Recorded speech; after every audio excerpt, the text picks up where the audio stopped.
It's Friday, 30th of January, and this is your Capital Economics Weekly Briefing. I'm David Wilder, and the first wisps of white smoke reportedly coming from the Oval Office. They signaled that a new Fed chair has been picked. Now, it's just after 4 o'clock in the morning DC time as we're recording this. There is still no official announcement, but the press is reporting that Kevin Warsh will be announced later today as Donald Trump's nominee to succeed Jerome Powell when the current chair's term ends in May.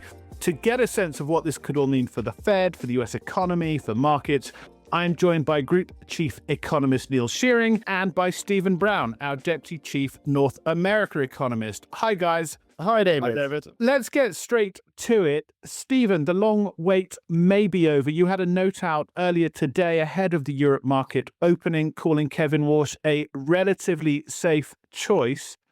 His track record doesn't suggest he's an obvious pick for a president who wants the Fed funds rate sort of several hundred points below where it is now. What can you tell us about Warsh? Yeah, I mean, that's exactly right. So Kevin Warsh is an ex-Fed governor. So he was a Fed governor between 2006 and 2011. And during that period, he was very much one of the most hawkish members of the FOMC. So even when the depths of the financial crisis just coming out of it, he was voicing a lot of concern about the risk that inflation could pick up again. He was very much against the Fed's quantitative easing, particularly the second one. And indeed, there's some speculation that the reason he resigned 7 years before his full term came to an end was due to disagreements over policy. So he's very much got this hawkish reputation, but he certainly hasn't sounded that way over the last year or so. So he's been a much stronger advocate of lower interest rates. So it's quite helpful with Warsh that he actually wrote a Wall Street Journal op-ed back in November, setting out many of these views, and he makes the case that interest rates could be a lot lower, albeit partly because he also wants to see pretty significant balance sheet reduction. Yeah, so it's tied up, isn't it? The idea of wanting lower rates with that smaller Fed balance sheet. From Trump's perspective, clearly, as I said, he wants much lower rates. Is he going to get that with this pick, assuming that the nomination is confirmed? I think he's certainly got another advocate in favor of interest rate cuts, or at least slightly lower rates. Now, obviously, there's some nuance here. Trump has previously talked about the Fed funds rate going as low as 1%. That is very unlikely to happen. For a start, it's probably not going to be Warsh's view, and he still will just be one of kind of 12 votes on the FOMC.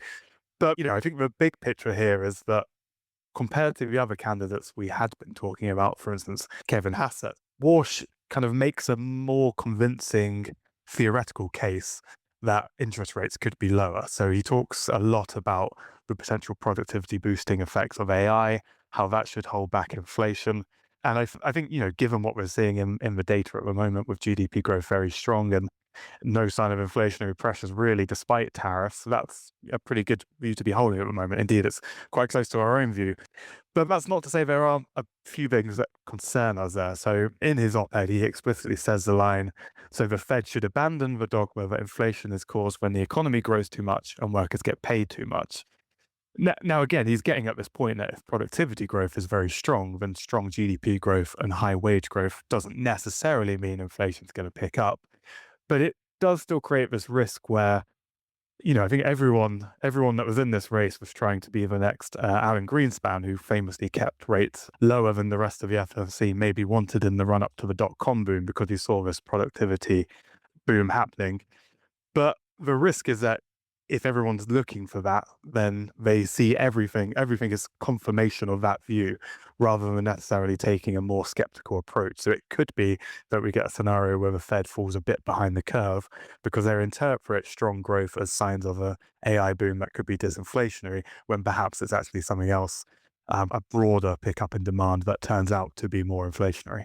Needless to say, I agree with all of that, Stephen. I think the other point that's perhaps worth making is that Warsh presents what I would call a kind of more intellectually honest framework for thinking about how policy rates might be lowered in the US. It's about thinking about the size of the Fed's balance sheet and how that interacts with the policy rate, as well as whether you can get an AI-driven boom in productivity and therefore GDP growth that's not accompanied by higher inflation. If you contrast that with, say, the intellectual framework that Stephen Miron was putting forth in order to justify substantially lower interest rates was essentially amounted to the fact that he thought that the real neutral interest rate in the US was a lot lower.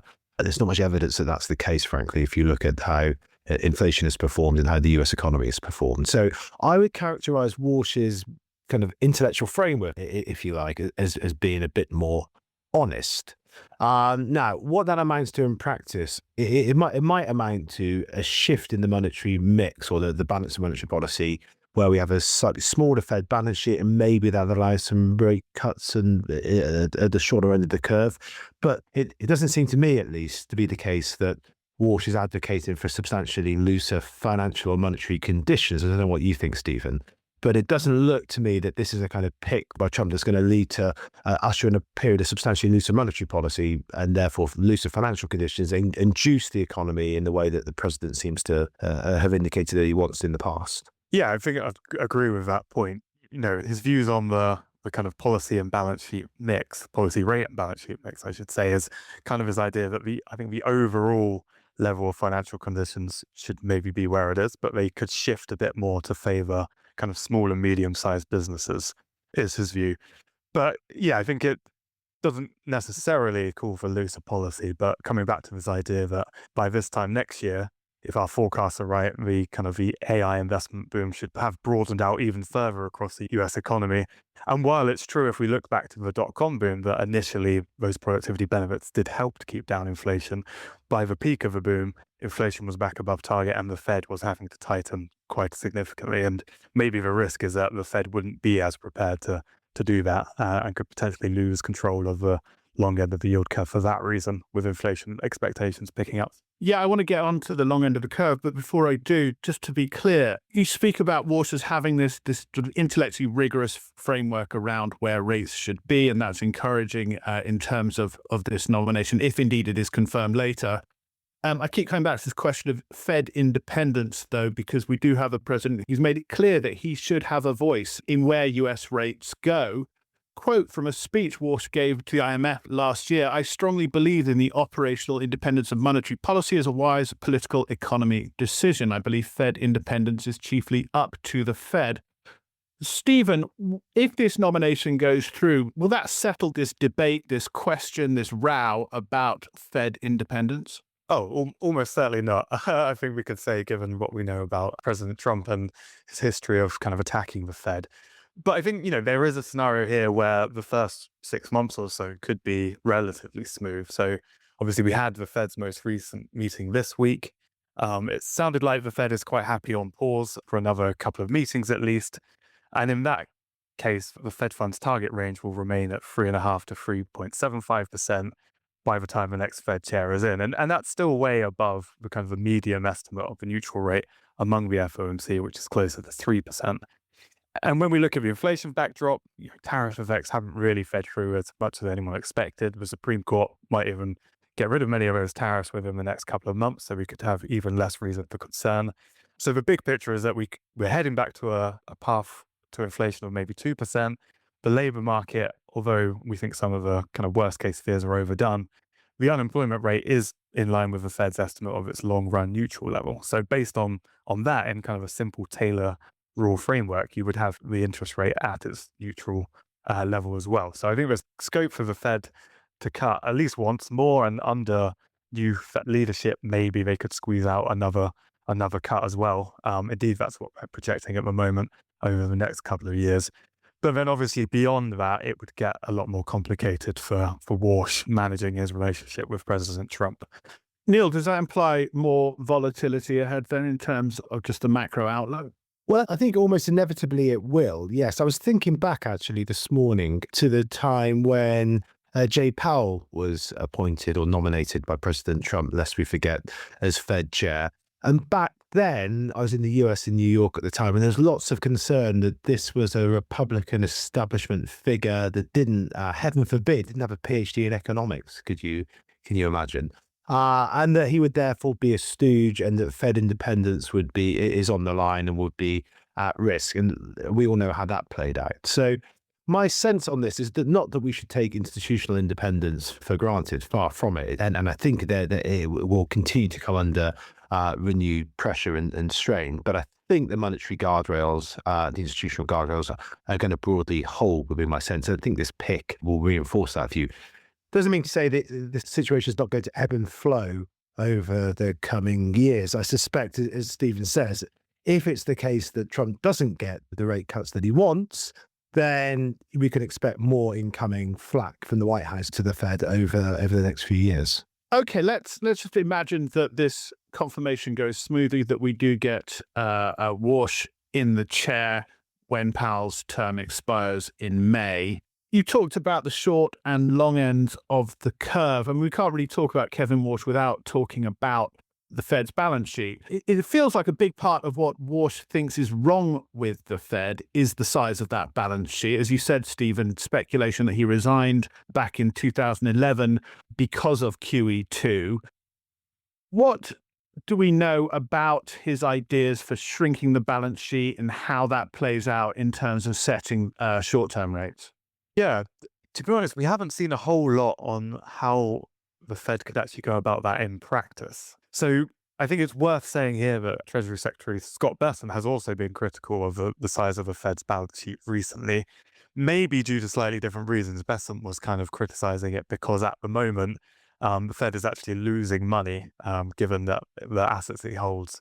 The bonds bought during the height of the pandemic, the interest rates were much lower than the Fed is currently paying out on reserves.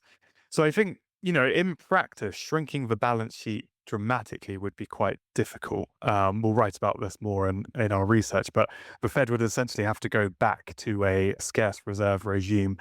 It's very easy to go from scarce reserves to ample reserves, as we saw during the global financial crisis, and many central banks have done since then. But going back again, I don't think any central banks have actually done before, given it would, it's a huge shift that could involve offloading many assets into the market all at once. So it'd have to be quite challenging. But I think there's, we should be aware that there could be other things at play here. So, for example, people have been talking about this idea that the Fed could try and implement some sort of scale for reserves. So maybe there would be excess reserves instead of required reserves again, and perhaps the Fed wouldn't pay interest on those required reserves to try and reduce the kind of stem the losses, at least that the Fed is making at the moment. In the short term, I guess the main thing is that recently the Fed did resume asset purchases, relatively small amounts planned for this year as a whole. But there was a bit of discussion among the FOMC about whether that was the right decision or whether they should have just lent a bit more on their other tools, such as the standing repo facilities they now have. So I think under Warsh, we could see the Fed as a first step go back to maybe leaning on those facilities a bit more. But yeah, there's clearly quite a lot of uncertainty there. What's the goal of shrinking the balance sheet? What does he think it would achieve? So the framework he set out is this idea that the structure at the moment is that the Fed is kind of depressing long end borrowing costs to the benefit of big corporations whose investment decisions are not really that tied to interest rate costs. So the big tech companies would be a great example, right? If many of them have already pegged their long-term borrowing costs, but even if they did not, an extra kind of 0.5%, 1% wouldn't really transform their investment decisions, given the scale of the AI boom at the moment. By contrast, we know that a lot of small and medium-sized businesses in the US are more exposed to shorter-term borrowing costs. So if you could kind of steepen the borrowing curve, as it were, you'd kind of end up in a situation where maybe the average interest rate was unchanged, but small and medium-sized businesses would have a bit of a better time, and it wouldn't necessarily affect the larger businesses so much. Now, that does, though, still imply that the economy would be growing more strongly and potentially you'd have stronger inflationary pressures, though. So I think that's the risk of that view, even if it were possible to implement it very easily. Yes, there's a danger in all of this, I think, that we get into the weeds quite quickly of how monetary policy is conducted. And of course, that's important. But it might just obscure the big picture, as Stephen says, that maybe this is not going to be the big loosening of monetary and financial conditions that the president wants. Now, think through how that strategy might work in practice. You have policies that trim the size of the Fed's balance sheet, while at the same time they're potentially counteracted by lower rates at the short end of the curve. What might that mean? It might mean bull steepening potentially in the Treasury market. So you get lower yields at the short end of the curve relative to the long end of the curve, perhaps. But when we think about the implications for other financial markets, the dollar, for example, strikes me as the implications are quite ambiguous, and probably not much implication there either for the equity market. So there's a sense in which some of these changes, they're important and interesting for monetary economists, but it's not obvious beyond potentially the shape of the curve what implications this might have in financial markets. Neil, what do you make about his other criticisms of the Fed, this idea of mission creep, that it's getting involved in issues that, frankly, central banks shouldn't be getting involved in, such as aiding the green transition, other areas of social justice? Is this going to mark a sea change in the culture of central banking, or is this just one man, frankly, trying to buffer up his resume in order to get this job? Well, I don't think it's one man, if I'm being honest, or one person. I think if you look at what other candidates, not just for the Fed governor, but indeed other central bankers have been saying about how monetary policy is conducted and the role of central banks in advanced economies, I think there has been a sense since the inflation shock of 2021, 2022, that the central banks should just focus on the day job, which is to say, the conduct of monetary policy and setting interest rates and monetary policy such that we get a low, stable price inflation for employment. That's their day job. And I think there's been general pushback, not just by Warsh, to the idea that they should get involved in everything from greening the economy to raising productivity growth in the economy. So I wouldn't say that Warsh is necessarily unique in holding those views. And indeed, if you were asking, I'm generally supportive of that idea. I think central banks have a limited policy toolkit, and they should train that policy toolkit on their primary objective, which is price stability. I also think we're now into the phase, aren't we, where we're combing over everything that he said over the past 6-9 months or so. Stephen said at the start that there's that Wall Street Journal piece where he says that the Fed should abandon the dogma that inflation is caused when the economy grows too much and workers get paid too much, pushing back on this idea that inflation is purely a function of an overheated economy. However, that might seem to go hand in glove with the idea that interest rates can be, or policy can be loosened. He then goes on, however, to say that inflation is instead caused when the government spends too much and prints too much. Now, that strikes me as incongruent with the situation in which we find ourselves in the US at the moment, with large fiscal deficits. And the fact that he explicitly cites print too much, well, you can read that into the Fed needs to shrink its balance sheet. But it doesn't strike me as a ringing endorsement of the idea of substantially loosening policy either. Yeah, we're in the phase now where we're going to comb over everything that he said. There is, I think, potentially, an argument to make that there'll be a bit of pushback against mission creep by the Fed. I think that's a good thing. I don't think, on balance, that everything he said is necessarily aligned with the idea of substantially loosening monetary policy. And I think there's this idea of potentially shifting the size of the Fed's balance sheet and offsetting that with changes in short-term interest rates. I think is interesting. Whether it amounts to much in markets, as I say, not sure. That's something that's interesting and we should be watching for over the coming weeks.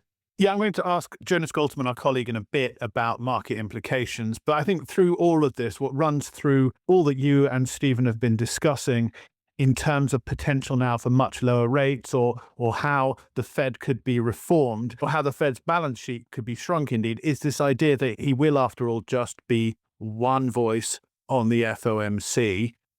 Stephen, can you talk to us now about just next steps? If Warsh is confirmed, and I have to say the reporting does seem pretty solid at this point, as the nominee, talk to us about the process of confirmation, talk about potential risks in that, and then talk about what the FOMC is going to look like once the dust settles. Will indeed Jerome Powell still be on the board? Yeah, I think that's the key point we don't know, is whether Jerome Powell, whose term as chair ends in May, will actually then step down from the board, because he could remain until January 2028 if he wanted to. So that's the uncertainty. I mean, the other uncertainty previously was whether the Supreme Court would support President Trump's attempt to fire Lisa Cook. Well, that now looks extremely unlikely, so she will probably remain on the board.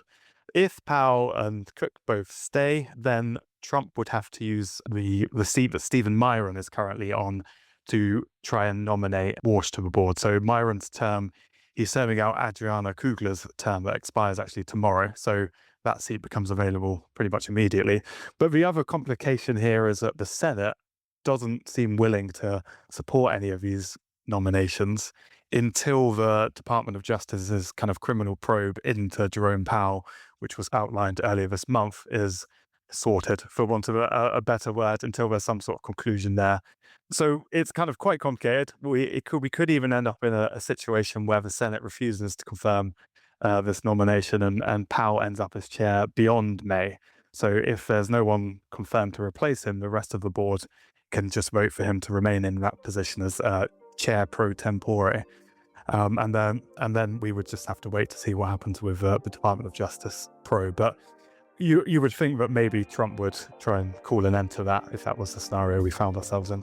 Neil Shearing and Stephen Brown there on the reports that Kevin Warsh has been picked as Trump's next Fed chair. Now, what does this all mean for US financial markets? I grabbed Jonas Goltermann, our Deputy Chief Markets Economist, a little while ago to find out. I started by asking him about the market's initial reaction to the reports. Well, I think the market is taking it largely in stride. There's been a bit of a reaction, enough that you can say that it's clearly to do with Warsh, but it's not been a big one sort of across the main markets, equities, bonds or currencies. So if we start with treasuries, which I guess is the first place you'd look for news on the Fed, yields are a bit higher across the curve and more so at the long end than at short end. So you've seen a little bit of a curve steepening in the US bear steepening. But we're talking, a handful of basis points here. I think the 30-year is up something like 4 basis points since the news, and the short end a bit less than that. So it's certainly not a big reaction there. Likewise, in currencies, the dollar is a bit firmer, and in equities, well, the equity market is down. Actually, futures are down almost 1% from the close yesterday, but obviously there's other things going on there. I think a lot of it is to do with the big tech earnings results that are coming out over the past couple of days. So I wouldn't blame Warsh for that, certainly. I guess where there has been a really big market move, I don't know if it's in reaction directly to Warsh, is in precious metals and to some extent crypto, which obviously certainly precious metals have had a massive run up recently at the start of the year. But this morning, silver is down 15%, and gold something like 6 on my screen right now. So huge move there. Again, they started falling yesterday before news about Warsh, so it's not clear how much you should ascribe it to him. But to the extent that there's any connection, I think that's, I guess you could take that as a vote of confidence, or at least a positive sign for Warsh. Certainly, it's much better for his credibility than if gold was up 5% on this news. So I think that's where you've seen the big move. I think I don't know how much weight we should ever put on this. Those markets have been in crazy mode for a while now. But I did find it certainly is striking. Yeah, I don't want to get into gold prices and Bitcoin prices. I don't want to attract the hate mail. Let's talk instead about treasuries, because I was talking with Stephen and Neil. Warsh has this clear idea that the Fed's balance sheet is a major problem and that it should be shrunk. The quantitative tightening, in other words, offset by rate cuts. Let's assume that Warsh is confirmed, ultimately does become the next Fed chair. Is that bad for treasuries? It certainly sounds like it is. The initial market reaction is, the Treasury is down a little bit, but it's not a huge move. And I think if you think about Warsh relative to the other candidates, he's probably towards the hawkish end of the spectrum. But the big difference between him and the others, to the extent there is one, is really around this balance sheet view that he has. He was against the second round of QE back 15 years ago when he was on the Fed board. And that's a view that he's held ever since, that the balance sheet should be smaller, that the Fed should operate with as light a balance sheet as possible. Now, if you start from where we are at now, with the Fed having still a fairly large balance sheet, smaller than a couple of years ago, since they've been shrinking it, but still much larger than it was pre-GFC, and with much more, longer-term treasuries on the balance sheet. If he wants to change that substantially, you'd expect that to be a steepening impulse on the curve. So in that sense, bad, I guess, for longer end treasuries. I don't think it's necessarily a huge impact. I think other things will matter more. I mean, what does he do with interest rate policy is going to matter more than the balance sheet side of it, I would imagine. And the other thing is, well, I mean, the Fed is already, even under Powell, yes, they've stopped shrinking the balance sheet, but the composition of the balance sheet is changing anyway. The duration is shrinking because what they're doing is letting the longer end stuff roll off and replacing it with T-bills. So maybe Warsh does that at a faster pace and towards, maybe he wants to make that a bigger deal. So at the margin, yeah, it's a steepening impulse. I don't think it's necessarily net negative overall for the Treasury market. I think certainly if he establishes his credibility as Fed chair, which, still a bit of a task for him to do that, even if the initial reaction is fairly positive. I think if he can do that, that's the bigger positive, the bigger story. What does he do in terms of credibility? What does it do in terms of interest rate policy? Those are going to outweigh whatever he does with the balance sheet, even if what he wants to do with the balance sheet may be, certainly quite significant as well. Okay, and what about the dollar? You said the dollar was up a bit. It's been an extraordinary week for the greenback. Again, with all the caveats about, there's still a long way to go before he's actually in the chair.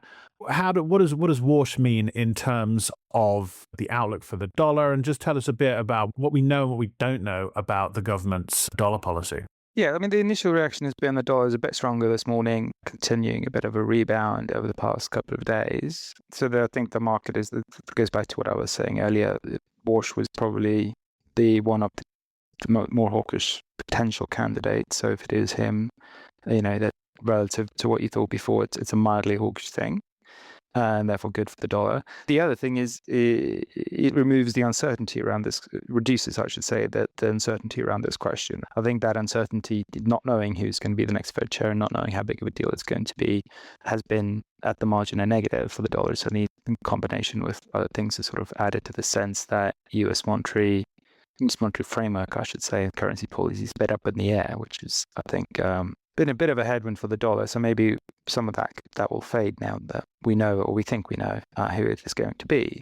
I mean, ultimately, the dollar is going to take his cue from what he actually does and says once he's in charge, and how that all plays out. I think the market is happy to sort of move ahead on the assumption that probably it is going to be him. But the bigger question, what approach are you actually going to do? That is a bit further down the line, and we're not going to get too much anticipation on that because it's still a fair bit of uncertainty there.